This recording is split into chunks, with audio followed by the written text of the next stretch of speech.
हम्म। तो hello everyone, greetings of the day. मैं रवि तिवारी और जैनिक जेई एई स्टडीज़ में आप लोगों का पिछले कुछ दिनों से इलेक्ट्रिकल मशीन का सिलेबस मैं हैंडल कर रहा हूं। तो इलेक्ट्रिकल मशीन्स में फर्स्ट ऑफ ऑल हम लोगों ने, क्योंकि आपने ट्रांसफार्मर का पोर्शन कंप्लीट कर लिया, डीसी मशीन्स एनालिसिस कर लिया, सिंक्रोनस के भी कुछ पोर्शन आपने एनालिसिस कर लिया हुआ है प्रीवियस सेशंस में। तो अब हम लोग इंडक्शन मशीन की नई शुरुआत करने वाले थे, जिसमें अभी तक हम लोग बात कर रहे थे basic concept of rotating electrical machine, जिससे एक प्रॉपर अंडरस्टैंडिंग हम लोग, ऐसा ना हो कि इंडक्शन मशीन का सडन कोई टॉपिक मैं आपको डील कर रहा हूं और वहां पे आपको कोई भी कंफ्यूजन हो या फिर किसी अदर इलेक्ट्रिकल मशीन के कॉन्सेप्ट क्लियर ना हो रहे हो। तो इसीलिए मैंने basic concept of rotating electrical machine लिया, जो कि सारी मशीन्स के लिए इक्वली वैलिड है।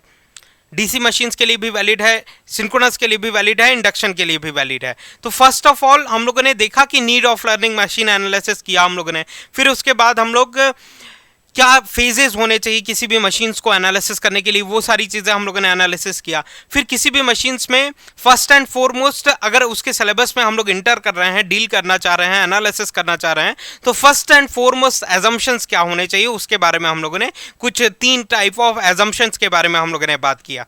फिर उसके बाद कंटिन्यू करते हुए हम लोग torque development and induce voltages के डायरेक्शन जनरल मशीन्स में बात किया। इजंट इट कि जनरल मशीन्स में, चाहे वो जनरेटर हो चाहे मोटर हो, किस तरीके का टॉर्क डेवलपमेंट होगा, किस डायरेक्शन में होगा। टॉर्क डेवलपमेंट का डायरेक्शन हम लोगों ने फाइंड आउट किया।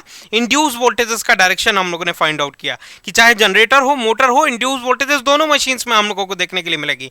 ऐसा नहीं है कि जनरेटर है तो केवल उसमें इंड्यूस वोल्टेजेस देखने के लिए मिलेगा, टॉर्क का डेवलपमेंट नहीं देखने के लिए मिलेगा, या फिर मोटर है तो केवल उसमें टॉर्क का डेवलपमेंट देखने के लिए मिलेगा, इंड्यूस वोल्टेजेस नहीं देखने के लिए मिलेगा। तो इस तरीके से बेसिक कॉन्सेप्ट हम लोग ऑलमोस्ट कवर कर चुके हुए हैं और प्रॉपर अंडरस्टैंडिंग मेंटेन कर चुके हुए हैं। फिर ये सारी डिस्कशन के बाद हम लोगों ने जनरेटर सेग्रीगेट किया चीज़ों को, कि जनरेटर के केस में क्या क्या हम लोगों को, किस तरीके से पहले प्राइम मूवर इनपुट देंगे, फिर किस तरीके से कंडक्टर्स में इंड्यूस वोल्टेजेस होगा, उन वोल्टेजेस में अगर इन कंडक्टर्स में इंड्यूस वोल्टेजेस देखने के लिए मिल रहा है, लोड अगर हम लोग इलेक्ट्रिकल लोड कनेक्ट करते हैं तो सर्क्यूटरी क्लोज होगी, करंट फ्लो करना चालू करेगा और उस करंट के कारण फ्लक्स प्रोड्यूस होगा।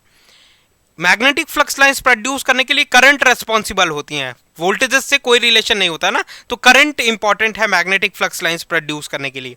तो जब रोटर में मैग्नेटिक फ्लक्स लाइंस इंड्यूस हो जाएंगी तो स्टेटर की फ्लक्स लाइंस, रोटर की फ्लक्स लाइंस एक दूसरे के साथ इंटरेक्शन करेंगी एयर गैप में, जिसके थ्रू हम लोगों को टॉर्क का डेवलपमेंट देखने के लिए मिलेगा, जिसको हम लोग इलेक्ट्रोमैग्नेटिक टॉर्क कह रहे थे, जिससे एक बेसिक अंडरस्टैंडिंग हम लोगों ने क्रिएट किया। अब हम लोग इंडक्शन मशीन के सिलेबस में इंटर करने के लिए तैयार हैं। अब जो भी हम लोग डिस्कशन करेंगे वो सारी अंडरस्टैंडिंग आप तक पहुंच पाएगी और प्रॉपरली चीज़ों को प्रैक्टिकल वे में हम लोग एनालिसिस करने के कैपेबल बन पाएंगे।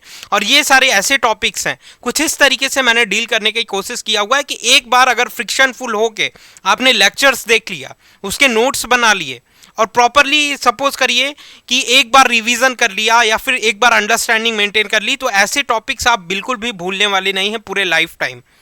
क्या ऐसा नहीं होगा कि एग्जामिनेशन के लिए, कि सपोज करिए 2 महीने बाद जब हम लोग रिवीजन करने आ रहे हैं इलेक्ट्रिकल मशीन का, तो सारी चीज़ें ब्लैंक हो चुकी हैं, क्या हम लोगों ने क्लासेस में डिस्कशन किया था वो आप तक नहीं पहुंच पा रहा है। तो इस तरीके से मैंने डील करने की कोशिश की हुई है कि आप कभी भी इन नोट्स को देखेंगे, अपने हैंड रिटन नोट्स को, तो इतने सारे अटैचमेंट मैंने इंट्रोड्यूस किए हुए हैं इन लेक्चर्स में, प्रैक्टिकल कनेक्टिविटी इंट्रोड्यूस की हुई है कि आप इन सारे कॉन्सेप्ट को भूलेंगे नहीं कभी भी।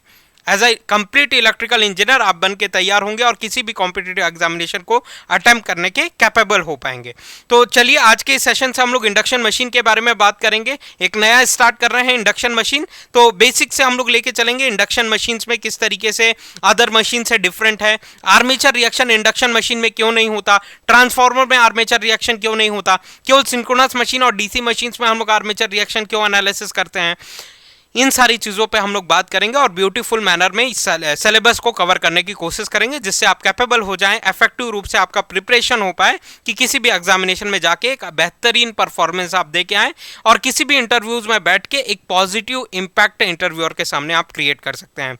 तो बस इतना ही। आज सेशन में हम लोग मिलते हैं 7 बजे, लाइव सेशन होगा। आप लोग सारे के सारे बच्चे अवेलेबल रहने की कोशिश करिए और लाइव सेशन में आपके डाउट डिस्कशन करते हैं, जिससे लाइव सेशन में अगर बच्चे अवेलेबल रहते हैं तो पॉजिटिव मोटिवेशन फैकल्टीज में भी बना रहता है कि हाँ, जो भी कॉन्सेप्ट डिलीवर किया जा रहा है सामने कोई प्रेजेंट है।